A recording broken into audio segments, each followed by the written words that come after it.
We covered the Misfits, let's do the Juggalos. Sergey from Russia, tell us, how did your friendship with ICP start? Do you have something in common with Jay or Shaggy, or just fun to hang out with? Man, there was like, things were kind of stale for me in WCW, and I walked into work one day, and Eric Bischoff says, hey, we got something for you. You're going to do something with this guy's called Insane Clown Posse. I was like, fuck, I just read about these guys in the magazine, man. My friend played guitar, Steve Jones played guitar on the record.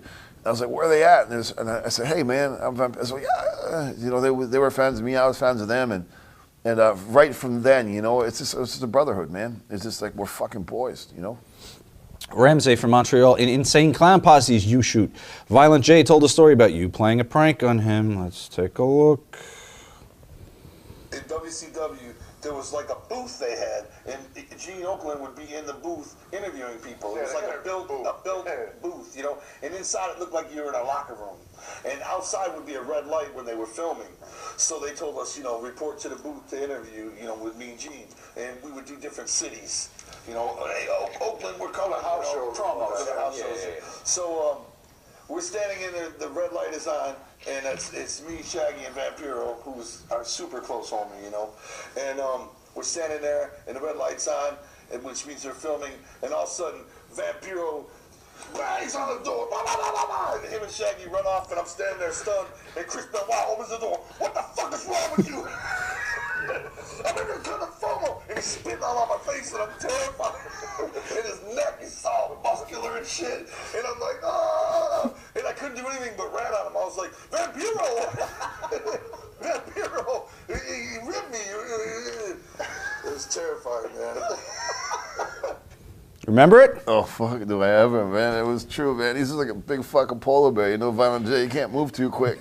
And his fucking asshole puckered up, and fucking Chris Benoit was gonna fucking chop German suplex him, and he just fucking froze like a big panda bear, man. He couldn't fucking breathe. And it was like, oh! Sergey. That was the only one I did, man. We were doing another one. We were in the dressing room, big fat Violent J. I love you, Jay. I'm sorry, man. And he was sitting on the fucking door, and we're watching, and they're marking out, and Bill Goldberg's entrance, and they fucking go. And I fucking pushed Violent J out the door, and he fucking knocked down Bill Goldberg. Oh! It was fucking awesome. What are we talking about? It wasn't me. And then Violent J wanted to meet, I forget her fucking, Major Guns. And he said, I gotta meet her, man. He was lying down, and he couldn't get up too fast. And I said, you want to meet her? She's a good friend of mine. I'll go, I'll come and introduce you. He says, yeah. So Jay's on the floor, and I farted. And brother, it was so bad. It was like someone was dead. I said, hey, he wants to say hi to you. And he was, and her fucking face. Oh, man. Yeah, I don't know. Sergey, you were a JCW consultant in 2011. What were your ideas to promote the company? What ideas were accepted and what were not? I was never a consultant. There you go. Smitty T. Mockingbird returns. Boy, he's been prolific today. How you doing, Vampiro? Smitty T. Mockingbird here. I got a question for you. When you were in WCW, you got to be with the Misfits and the Insane Clown Posse. Now, who would win a battle royal? The Fiends or the Juggalos? The world needs to know. Vampiro!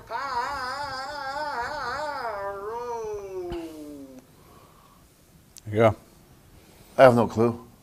Fuck, I don't know, man. You wouldn't give the edge to one over the other? Can't, man. I love them both, dog.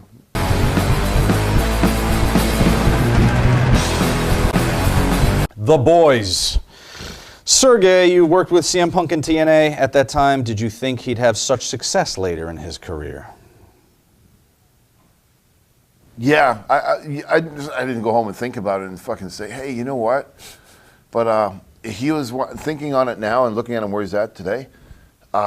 He had a plan. There's a lot of people that don't, and they just kind of flow with things like me.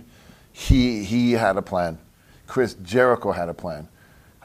Very similar. When I say that, Chris Jericho wanted to be a star in the WWE. That was his goal, and he made it. CM Punk wanted to be the top, and he made it. Fucking great. Good for him, man. Awesome. Jason Worthing, I recently listened to your two-part Stone Cold Steve Austin podcast, which was very entertaining. Do you have any stories of Steve that you could share that weren't mentioned on the show? No, and we've never met yet. We're going to see him soon. Okay. I will tell you this, though. I was so surprised at how much of a fan he is. And just a legit cool fucking guy. Like, we talked for 5 hours after the interview. He just wanted to know, and he was just asking, and he studied, and he said, do you remember when you did this? And I was like, you're fucking Stone Cold, man. What the fuck are you asking me for? You know what I mean? He's just I've never met somebody so cool in this business. He's just the real deal, man. Wow, good. Yeah. Sergey wants to know if it's true that your daughter's godfather is Norman Smiley. Yes. And can you tell us why did you choose him? He's my best friend, man. He's my brother. We lived together for like 10 years. Jason Worthing, toughest wrestler you've ever Haku. encountered? Please tell us the Haku story about the telephone pole. Fuck you, Vince Russo. Disco. Suck my dick, both you fucking assholes. He destroyed a town, didn't he? Like Godzilla. I don't know. Walking down the street, single-handedly, what was it, telephone poles? Oh, man. With the palm of his hand. One after the other. See, They fell like dominoes. Fucking Disco. See? No, man. It's just you can read about it, man. He just, you know, he freaked out in Puerto Rico one time, and it wasn't that bad. And you know, Haku, man, I didn't say all that shit. But no, he'd like it. It's a compliment that he's got such power. Oh, he does. To knock down a pole. But you know, everybody, it got really hot, and really they wanted to arrest him on all kind of stuff. They had to call his wife to calm him down. But I don't know, man. Ask Disco. He'll tell a better version of it. Fucking Disco, dickhead. Josh Allington. Hey, Vampiro, who's the best wrestler you could trust? Norman Smiley.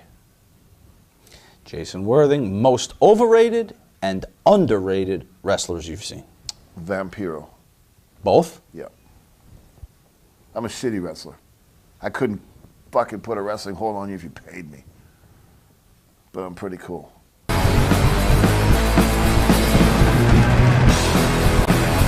The finish. The finish. Andy Barnett. I'd like to know what he believes his best matches and feuds were with anyone in any of the organizations you work with, and if he had the chance to work with anyone past, present, or future, who would it be? Okay, best match or feud, any of the organizations. I enjoyed my matches the most with Ricky Banderas in Puerto Rico. And anybody past, present, or future, dead wrestler, young wrestler in WWE now, who would you want to run with? Misawa. I thank you very much for doing this. You don't do this very often, and you opened up and showed us a side of yourself we don't get to see very often. Your fans thank you as well. I want to say thank you to you, to everybody. All the people that write on Twitter and all that kind of stuff and are kind of keeping me alive and all that. It's kind of flattering, you know, because I just said it. It's not a joke. I don't think I'm a very good wrestler. I think I was in the right place at the right time. And maybe the charisma of the character, people dig that. I don't know what it is, but believe me, everything that you write and read, write me, send me, I read it all. And I'm just very grateful, man. I'm pretty humbled by it. You know, a guy at my age, I was never a talented wrestler. I never trained. I literally walked in the arena and put my boots on and went into the ring. I don't know what the fuck I'm doing in there. I never planned things out. It just happens. The fans are the ones who made Vampiro exist. And without them and yourself for doing this with me, I mean, I wouldn't even be in this business. So I'm very grateful, man. Thank you. Well, thank you. And I look forward to the jacket you're going to bring me down and gift to me in a I don't couple have of any more, minutes. man. All these guys fucking stole my jacket.